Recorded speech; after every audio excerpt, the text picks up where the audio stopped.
Okay, so welcome back. We were discussing in the previous slides about the introduction to water soluble vitamins, history related to thiamine, and then we saw about the chemistry, coenzyme form, how it is formed, what is TPP, and we spoke about the required dietary allowance, the functions of TPP through metabolism and nerve transmission, and we saw even the sources, dietary sources of thiamine. So now let's talk about what are the deficiency disorders related to thiamine. There are two basic deficiency disorders related to thiamine, that is beriberi and Wernicke-Korsakoff syndrome. So let us first take upon beriberi.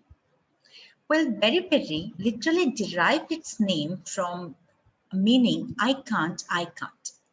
As I already spoke in the history, it was rampant in southern parts of the world, especially the southern Asia, China, Japan, Indonesia, India, southern parts of India as well. And it was named differently in different places. Khaki in Japan to Ceylon disease in Sri Lanka and all. So the word that caught up throughout is beriberi. It was richly seen in Polish rice-eating population as well as in alcoholics. Or it could also be possible, apart from this, the other causes for it are malabsorption syndromes, GI surgeries, especially the bariatric surgery. They all are prone for thiamine deficiency. Why in polished rice? I have already explained. Within the process of polishing, the outer aileron layer of the rice is lost, which is rich in vitamin B1. Alcoholics, because of three reasons. One, they don't take proper nutrition, they binge on alcohol, और दूसरा because ये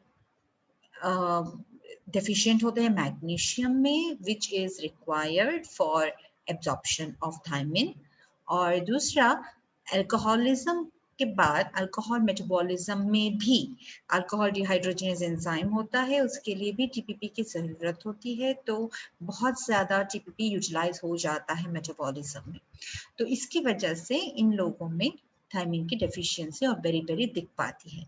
In general, symptoms start with weakness, थकान, nerve degeneration, क्योंकि acetylcholine neurotransmitter synthesise नहीं हो पाता है, nerve impulse generate नहीं हो पाता है, तो नर्व स्लोली डिटोरेट होते जाता है. पर्सन को इरिटेबिलिटी होती है, चिड़चिड़ापन होने लगता है. Poor arm and leg coordination basically indicate cerebellum is involved. Pins and needle sensation, मतलब पैरों में ऐसे लगता है कि कांटा जैसा चुभ रहा हो, या कुछ प्रिक हो रहा हो, उसको हम बोलते हैं पिंस एंड नीडल सेंसेशन. एक ऑल्टर्ड सेंसेशन होता है पेरिफेरल लिम्ब में, विच इंडिकेट्स न्यूरोपैथी, मतलब नर्व इज इन्वॉल्व. एडिमा मतलब इंटरस्टिशियल स्पेस में पानी का फिल हो जाना, उससे एडिमा या जो हम बोलते हैं सूजन होना. एनलार्ज्ड हार्ट, कार्डियोमेगाली, दो हार्ट जो है फूलता जाता है, हार्ट फेलियर, पंप नहीं कर पाता है इफेक्टिवली, तो अल्टीमेटली हार्ट फेलियर और डेथ भी हो सकता है. अब बेरी में 3 तरीके के हैं: wet beri, dry beri, infantile beri. पहले हम वेट बेरी देखते हैं. Wet should give you a hint it has something related to water or water retention.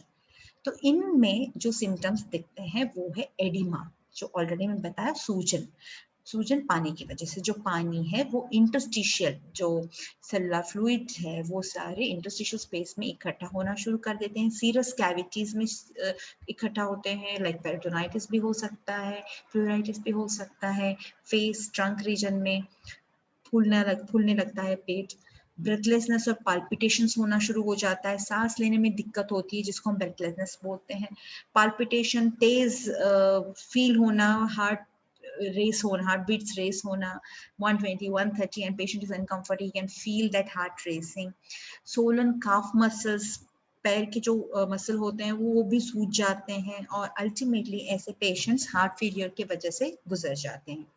जो ड्राई है बेसिकली वो न्यूरोलॉजिकल सिम्टम्स को दर्शाता है, जो ड्राई बेरी है उसमें usual neurological manifestations like pins and needle sensation और numbness, tingling sensation of the peripheral legs, arms उसमें होता है, उनमें मसल्स वीक हो जाती हैं, वॉक करने में उनको दिक्कत होती है, पर इस ड्राई बेरी में कोई कहीं पर भी एडिमा नहीं होता है।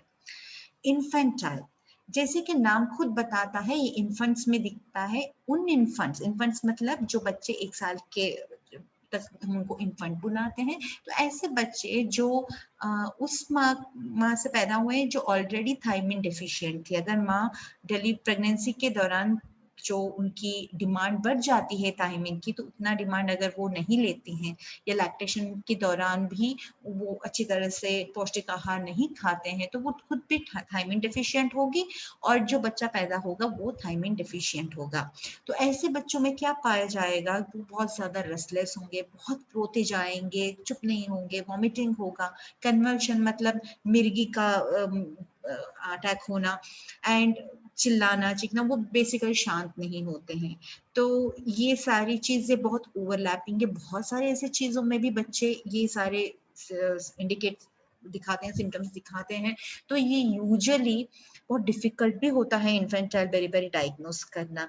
So the better way would be कि प्रेगनेंसी और लैक्टेशन के दौरान माँ का अच्छी तरह से पौष्टिक आहार खाना बहुत ज़्यादा ज़रूरी है, और बच्चों में भी सप्लीमेंटेशन देना शायद यूजफुल दिखेगा, वरना ये ट्रीट नहीं हुआ तो बच्चे मर भी सकते हैं।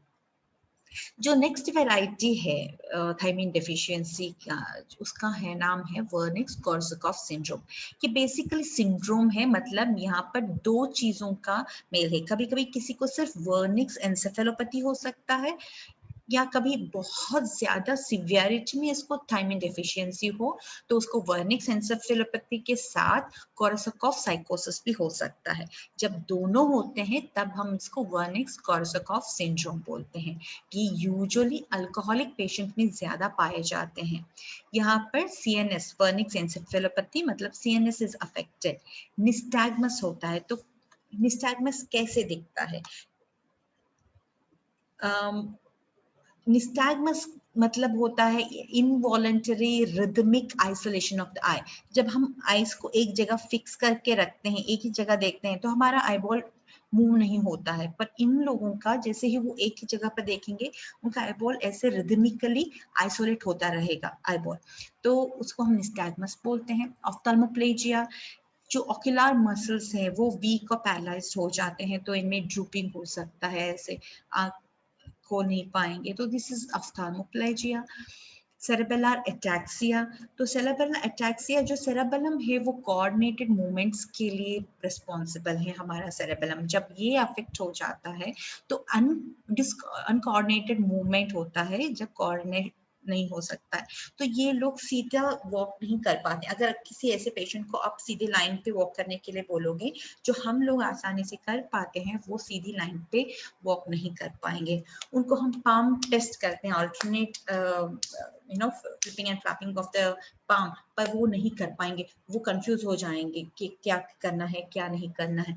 अनबटनिंग एंड बटनिंग ऑफ जो सिंपल फाइन मोटर मूवमेंट्स हैं वो सारे नहीं कर पाएंगे। फिंगर नोज टेस्ट, आँख बंद करके नोज को टच करना है, ये बहुत ही सिंपल टेस्ट है जो सेरेबेलम की आई मीन सेरेबेलम कैसा है वो बताता है। पर जिस पेशेंट को वर्निक्स एन्सेफेलोपैथी है उसमें सेरेबेलर एटैक्सिया होता है, और ये लोग ये चीजें नहीं कर पाते हैं। इसके बाद जो होता है वो कॉर्सकॉफ साइकोसिस, जहाँ पर मेंटल इम्पेयरमेंट होता है, मेमोरी लॉस होता है, एपैथी होता है। एपैथी मतलब being detached from the environment, वहां पर कोई रो रहा है, झगड़ रहा है, गिर रहा है, and these people are not showing any, मतलब they are unrelated, उनको समझ में भी नहीं आता है कि इमोट कैसे करें, कैसे उसको दर्शाए, ये खुद से नहीं करते हैं। that happens because of the deficiency of vitamin, they are apathetic, they do not empathize with the situation, तो अपने सराउंडिंग से मतलब कटे से रहते हैं। तो ये होता है कोर्सकॉफ साइकोसिस।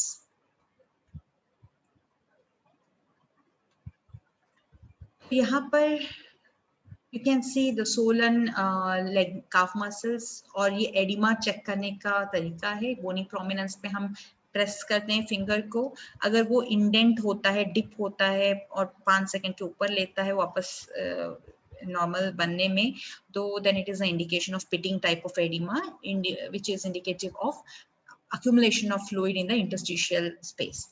और जो लास्ट पिक्चर है उसमें आप देख रहे हो patient is unable to even walk, muscle weakness इतना है, गेट प्रॉब्लम है, कोऑर्डिनेटेड नहीं है, तो he needs calipers over here. अब हमने अगर ये सस्पेक्ट किया है कि एक पर्सन को थायमिन की डेफिशिएंसी है, तो अब इसको कैसे इन्वेस्टिगेट करें? ब्लड पायरुवेट और लैक्टेट लेवल कर सकते हैं, इन लोगों में शायद वो इंक्रीज दिखेगा। यूरिन एंजाइम कॉम्प्लेक्सेस जिसमें टीपीपी की जरूरत होती है, अगर हम उन एंजाइम कॉम्प्लेक्सेस को यूरिन में असेस करें तो वो ज्यादातर पाए जाएंगे। ब्लड डायरेक्टली थायमिन लेवल भी आप असेस कर सकते हो by using HPLC, high performance liquid chromatography, या फिर liquid chromatography mass spectrometry method से। और जो मोस्ट कॉमनली रिकमेंडेड है और सिंपल है वो है एरिथ्रोसाइट ट्रांसकीटोलेज एक्टिविटी। ट्रांसकीटोलेज एक एंजाइम है जो आरबीसी में आपको बहुत अच्छी मात्रा में दिखेगा, और इसको टीपीपी की जरूरत है, जैसे कि हमने ऑलरेडी बताया है HMP शंट में। अगर ये टीपीपी डिफिशिएंट रहा तो ट्रांसकीटोलेज होने के बावजूद भी उसकी एक्टिविटी बहुत कम रहेगी। तो erythrocyte transketolase activity is one of the best ways to diagnose thiamine deficiency. अब चलो हमने थायमिन को डेफिशिएंसी को डायग्नोज कर दिया है, अब ट्रीटमेंट कैसे करना है? सीवियर केसेस में इंट्रावेनस थायमिन दे सकते हैं, उसके बाद ओरल थायमिन सप्लीमेंट्स कंटिन्यू कर सकते हैं, but most importantly food and lifestyle modification की बहुत ज़रूरत है। अगर आप स्टेपल डाइट आपका राइस है, वो भी पॉलिश्ड राइस है, and shifting to vegetables and whole grain and और rice with unpolished parboiled rice जो होता है वो बहुत ज़्यादा हेल्दी होता है, तो इससे लाइफस्टाइल मॉडिफिकेशन की वजह से भी हम प्रिवेंट कर सकते हैं। Thank you.